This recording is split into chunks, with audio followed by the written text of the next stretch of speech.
로마서 15장 22절부터 33절 말씀 함께 읽겠습니다.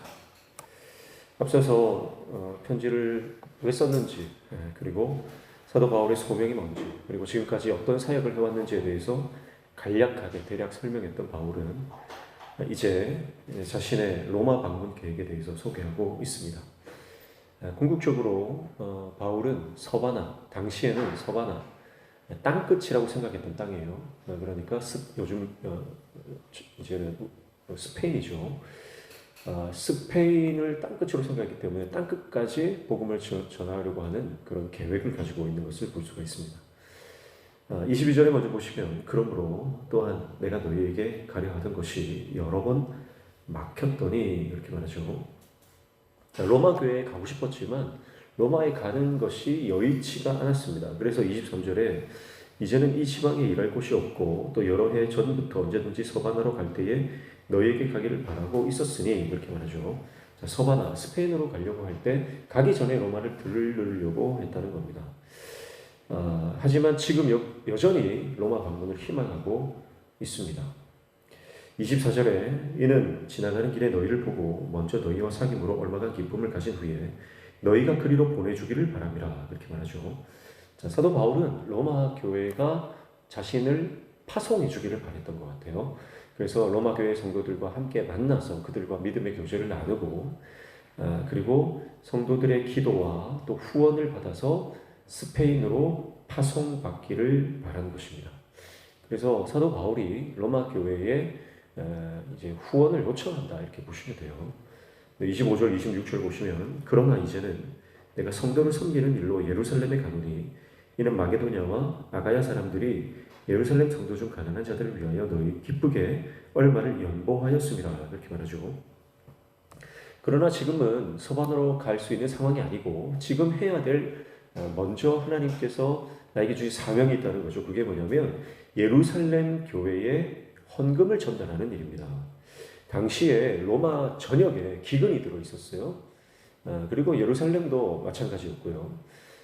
그런데 상황이, 예루살렘 교회 성도들의 그 상황이 좀 더 힘들었던 것 같습니다. 그래서 마게도냐 성도들, 또 아가야 성도들이 헌금을 사도 바울에게 준 거예요. 그래서 사도 바울이 이것을 받아서 예루살렘 가난한 성도들을 구제하기 위해서 헌금을 전달해야 했습니다.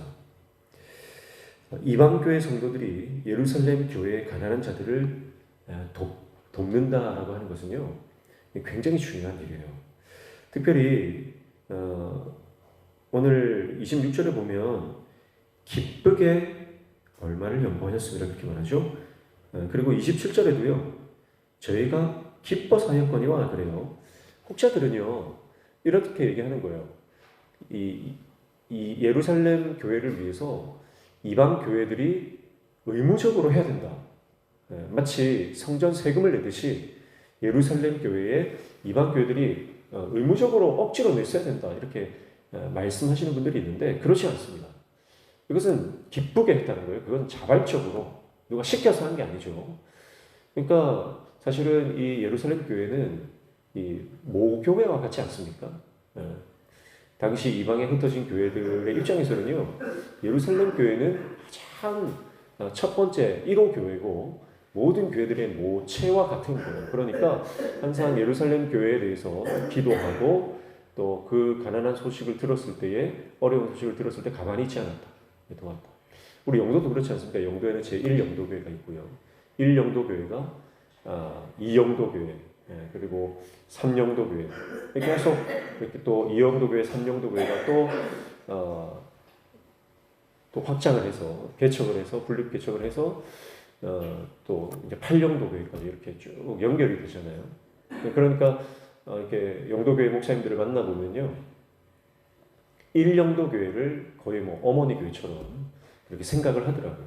지금 1영도교회가 오래된 건물을 지금 철거를 해야 되는데 이게 역사와 전통이 있기 때문에 철거를 할 수도 없고 안 할 수도 없고 그런 지금 어려운 상황에 있더라고요. 근데 다 나머지 2영도 교회부터 8영도 교회까지 다 그 건물은 건들지 말라면서 그런 얘기들을 하더라고요. 그래서 뭐 알아서 하시겠지만 그런 겁니다. 그러니까 지금 초대교회에 다 흩어져 있는 교회들은 예루살렘 교회에 대한 특별한 애정 그런 게 있었던 것 같아요. 그래서 그들이 연보를 하는 겁니다. 그리고 27절 보시면 저희가 기뻐서 하였거니와 또한 저희는 그들에게 빚진 자니 만일 이방인들이 그들의 영적인 것을 나눠 가졌으면 육적인 것으로 그들을 섬기는 것이 마땅하니라 이렇게 말씀하죠. 여러분 보십시오. 헌금을요 강요한다고 되는 게 아니거든요. 그런데 이 이방 교회들이 은혜를 받았죠. 그래서 영적인 은혜를 받으니까요 물질적인 것, 육적인 것은 저절로 나오는 거예요. 그러니까 헌금은 강요하는 게 아니라 자발적으로 내가 은혜를 받으면 은혜를 받은 만큼 헌신하게 되어 있고요. 섬기게 되어 있고요. 그러니까 먼저 육적인 것을 구하는 것이 아니라 영적인 것을 구하고 교회는 성도들의 영적인 갈급함들을 채워줘야 됩니다. 영적인 갈급함들이 채워지면 그들의 삶 가운데서 헌신은 저절로 나오는 거예요. 영적인 은혜를 경험한 성도는 반드시 삶의 나눔이 있다. 이것을 볼 수가 있어요.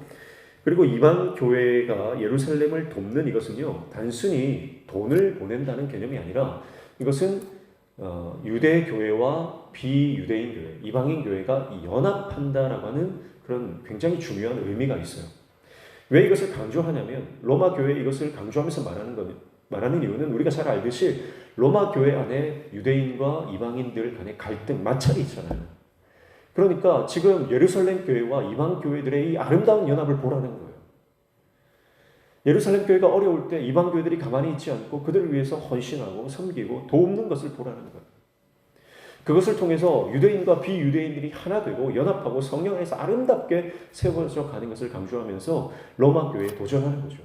로마 교회도 그렇게 하나 되길 원한다. 네. 그리고 28절, 29절 보시면 그러므로 내가 이 일을 마치고 이 열매를 그들에게 확증한 후에 너희에게 들렀다가 서바나로 가리라. 29절 내가 너희에게 나아갈 때에 그리스도의 충만한 복을 가지고 갈 줄을 아노라 그렇게 말씀해요.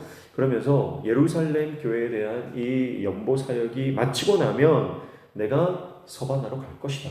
스페인으로 갈 것이다. 이게 사도 바울의 복음 전도의 계획이고요. 그리고 가기 전에 반드시 로마를 들렀다 갈 것이다. 그리고 너희에게 들릴 때에는 그냥 가는 것이 아니라 그리스도의 충만한 복을 가지고 갈 것이다. 그렇게 한 번 더 로마 교회 방문에 대한 자신의 소망과 그 계획을 말하고 있습니다. 그래서 스페인 선교에 동참해 달라는 거예요. 로마 교회 성도들에게 내가 스페인으로 가기 전에 드릴 것인데 나를 위한 후원을 잊지 말아 달라. 그렇게 요청을 하고 있습니다. 자, 그러면서 기도 요청을 하는 거예요. 30절부터 33절 기도 요청을 합니다. 같이 한번 30절부터 쭉 읽어볼게요. 형제들아 내가 우리 주 예수 그리스도와 성령의 사랑으로 말미암아 너희를 권하노니 너희 기도에 나와 힘을 같이하여 나를 위하여 하나님께 빌어 그렇게 말하죠. 자, 기도해 달라. 중보기도를 요청하고 있어요. 기도의 제목들은 31절 보시죠. 나로 유대에서 순종하지 아니하는 자로부터 건짐을 받게 하고 첫 번째가 뭐죠? 바울이 가는 곳마다 따라다니는 그 유대인들 원래 바울이 속했던 그룹이죠. 예수 믿는 사람들을 잡아 죽이고 옥에 가두고 스데반 집사님을 돌로 쳐 죽이고 했던 그 사람들이에요. 원래 바울은 그들과 한 통속이었죠. 그런데 바울이 거기서 빠져나와서 예수님을 믿고 그것뿐만 아니라 오히려 수많은 사람들을 예수님을 믿게 하는 그러니까 이제 유대인들 입장에서는 바울이 굉장히 최대의 숙적인 거예요. 배신자고요. 그래서 가는 곳마다 바울을 핍박하고 잡아 죽이려고 하는 겁니다. 그래서 그 유대인들로부터 나를 보호해 달라. 그렇게 기도해 달라는 겁니다. 첫 번째 기도 제목이고요. 두 번째는 또 예루살렘에 대하여 내가 섬기는 일을 성도들이 받을 만하게 하고 그래서 연보 사역, 예루살렘 연보 사역을 잘 마칠 수 있도록 기도해 달라고 하는 것이고요. 세 번째 32절 나로 하나님의 뜻을 따라 기쁨으로 너희에게 나아가 너희와 함께 편히 쉬게 하라 이렇게 말합니다. 로마 교회 성도들과 잘 만나서 믿음의 교제를 나눌 수 있도록 기도해 달라 그렇게 세 가지 기도 제목을 요청하고 있습니다. 그리고 마지막에 축복을 하죠. 평강의 하나님께서 너희 모든 사람과 함께 계실지어다. 아멘. 자, 사도 바울이 어떤 사람입니까? 사도 바울은 능력의 종이고 가는 곳마다 성경의 은사와 능력이 나타나고 하나님 나라가 확장되고 교회가 세워지고, 사도 바울은 우리가 볼 때 저분은 다른 사람들의 기도가 필요 없는 사람이겠다 이런 생각 들지만 아닙니다. 사도 바울도 아무리 능력의 종이라도요, 기도 없이는 그의 사역을 감당할 수가 없어요. 그래서 혼자 기도하는 것보다 함께 기도하는 것이 능력이고요. 그래서 우리는 늘 기도 요청을 해야 됩니다. 여러분, 기도의 제목이 있을 때마다 기도하는 성도들을 위해서 향해서 기도를 요청하시고 온 교회가 함께 기도할 때 그 기도가 능력 있게 응답되어질 줄로 믿습니다. 자, 그런데요, 사도 바울의 이 기도가 응답되었는가 우리 살펴볼 필요가 있겠죠. 첫 번째 기도 제목이 뭐였어요? 유대인들로부터 지켜나가는 기도 요청이었습니다. 그런데 바울이 예루살렘으로 갔을 때 어떤 일들이 일어납니까? 사도행전 21장 이하에 의하면요, 예루살렘에서 군중들에게 폭행을 당합니다. 그리고 가이사랴 감옥에 투옥이 됩니다. 2년이 넘도록 투옥이 됩니다.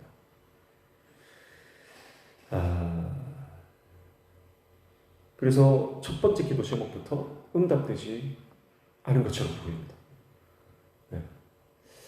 평안히 로마 교회 성도들 만나고 싶었지만 그는 예루살렘에서부터 큰 어려움을 당하게 되는 것입니다. 그러나 바울의 기도가 응답되지 않았던 것처럼 보이지만 궁극적으로는 바울의 삶을 통해서 하나님의 놀라운 복음이 선포됩니다. 하나님께서 그의 기도를 거절한 것처럼 보였지만 그렇지 않습니다. 바울은 투옥 중에서도 계속 복음을 전할 수 있었습니다. 세상 권력은요, 바울의 육신을 구속했습니다. 붙잡아뒀죠. 그러나 복음의 능력은 통제할 수 없었습니다. 오히려 복음은 바울을 통해서 더 강력하게 증거가 되었고, 바울이 평안히 로마로 가기를 원했지만 로마로 죄인의 신분으로 압송을 당했죠. 죄인의 신분으로 갔어요. 그러나 그 가는 모든 여정 가운데 오히려 함께하는 사람들을 전도했고요. 그리고 로마에 도착해서도 그는 특별한 어떤 그 하나님의 은혜 가운데 그 로마를 복음화하는데 굉장한 역할을 감당했습니다. 그래서 사도행전 28장 마지막에 보시면요, 사도행전 28장은 이제 바울이 로마에서 전도하는 내용이에요. 로마로 가는 그 길에 풍랑을 만나고 멜리데선에 도착했다가 여러 우여곡절을 겪지 않습니까? 그리고 로마에 도착하는데요, 죄인의 신분으로 갔다니까요. 근데 그 모든 과정 가운데서 얼마나 복음의 역사가 많이 일어나는 거 우리가 잘 알고 있지 않습니까? 그리고 결국 로마에 가서 전도를 하는데요, 사도행전 28장 31절 말씀 보면 이렇게 말합니다. 로마에서 있었던 일이에요. 하나님의 나라를 전파하며 주 예수 그리스도에 관한 모든 것을 담대하게 거침없이 가르치더라. 기도했던 것과 달라요. 바울이 생각했던 것과 달랐어요. 그러나 그 기도는 하나님 안에서 하나님의 방법으로 더 강력하게, 더 아름답게 이루어지는 것을 보게 됩니다. 사랑하는 성도 여러분, 우리가 기도할 때요, 우리가 때로는 내 기도가 응답되지 않는 것처럼 보일 수 있습니다. 그러나 하나님은 여전히 우리의 기도에 응답하시고 우리가 알 수 없는 방법으로, 하나님의 때에 하나님의 방법으로 우리의 기도를 응답하시는 분인 줄로 믿습니다.